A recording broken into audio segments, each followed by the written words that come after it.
Assalamualaikum warahmatullahi wabarakatuh. Salam sejahtera untuk kita semua. Pada kesempatan yang baik ini kita akan membahas bab pertama, kolonialisme dan imperialisme di Indonesia. A. Proses kedatangan bangsa-bangsa Eropa di Indonesia. B. Masa kekuasaan VOC. C. Perebutan hegemoni bangsa-bangsa Eropa di Indonesia.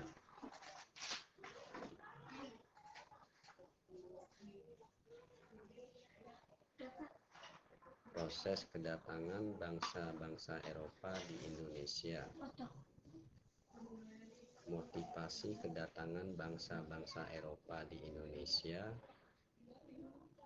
yaitu perkembangan ilmu pengetahuan dan teknologi, jatuhnya Konstantinopel ke Turki Utsmani. Mereka ingin mencari rempah-rempah. Kemudian adanya semboyan Gaul mencari kekayaan, glory mencari kejayaan, dan gospel menyebarkan agama. Proses kedatangan bangsa-bangsa Eropa di Indonesia. Kedatangan bangsa-bangsa Eropa di Indonesia yaitu Portugis. Mereka bertujuan mencari rempah-rempah. Kapal Portugis yang berhasil mencapai Indonesia dipimpin oleh Francisco Serrao dan Antonio de Abreu. Armada Spanyol mendarat di Maluku pada 1522 dipimpin oleh Sebastian del Cano. Setelah tiba di Maluku, bangsa Spanyol bersekutu dengan Tidore untuk melawan Ternate yang didukung Portugis. Bangsa Inggris, rombongan Inggris tiba di Maluku 1577 di bawah pimpinan Francis Drake. Belanda, bangsa Belanda pertama kali tiba di Banten pada 1596 di bawah pimpinan Cornelis de Houtman. Rombongan kedua Belanda yang dipimpin oleh Jacob van Eyck berhasil membangun hubungan dagang dengan Banten. Masa kekuasaan VOC. Tujuan pembentukan VOC membantu keuangan Belanda menyaingi perdagangan dari bangsa lain, menjalankan pemerintahan sebagai wakil pemerintah Belanda di Hindia Timur. Hak oktroy VOC atau hak istimewa VOC, hak untuk mencetak uang, hak memelihara angkatan perang, hak memerintah daerah yang diduduki, hak melakukan monopoli perdagangan rempah-rempah. Masa kekuasaan VOC. Beberapa kebijakan VOC ada namanya Preanger-Stelsel, kewajiban menanam kopi bagi rakyat Priangan. Verplichte Leveranti, kewajiban rakyat menyerahkan pajak berupa hasil bumi.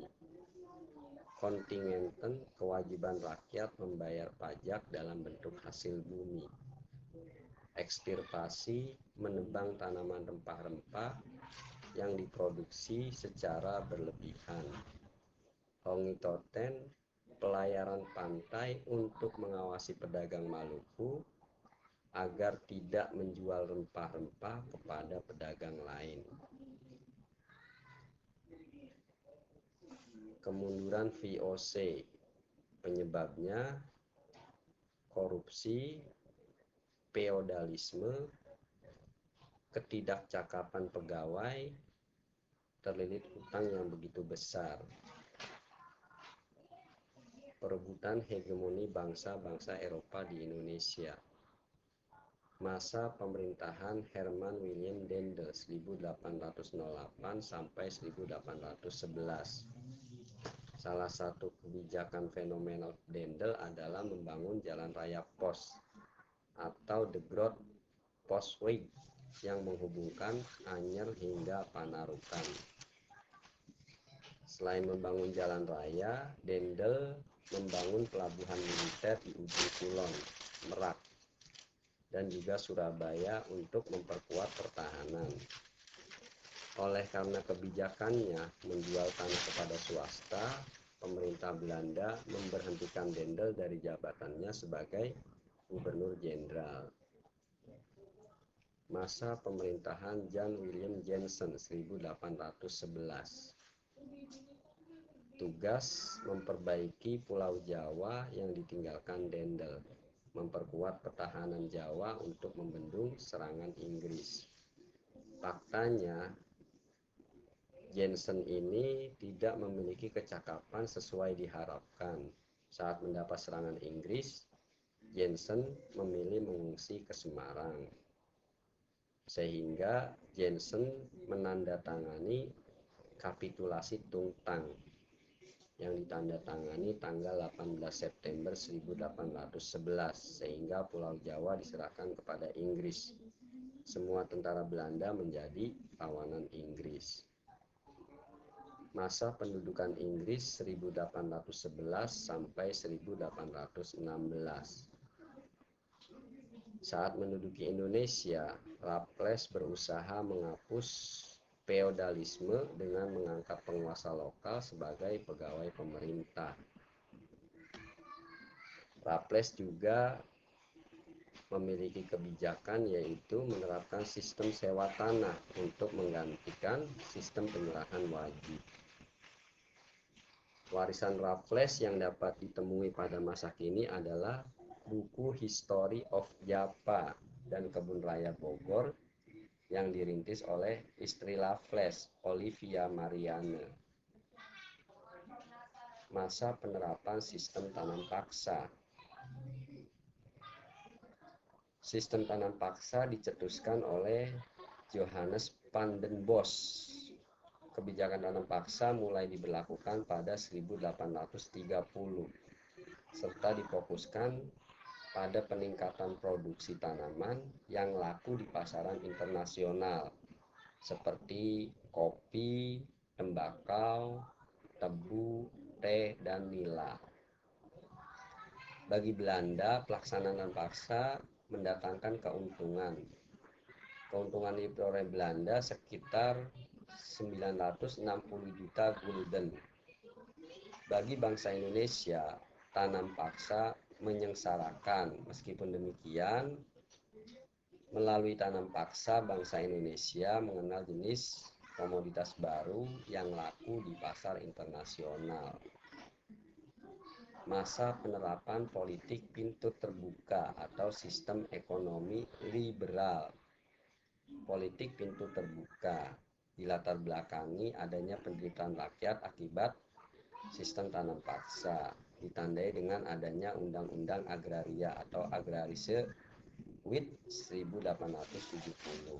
Pelaksanaannya, para pemodal asing diberi kebebasan menanamkan modalnya di Indonesia, sementara pemerintah kolonial bertindak sebagai pengawas, pelindung, dan penyedia fasilitas bagi para penanam modal.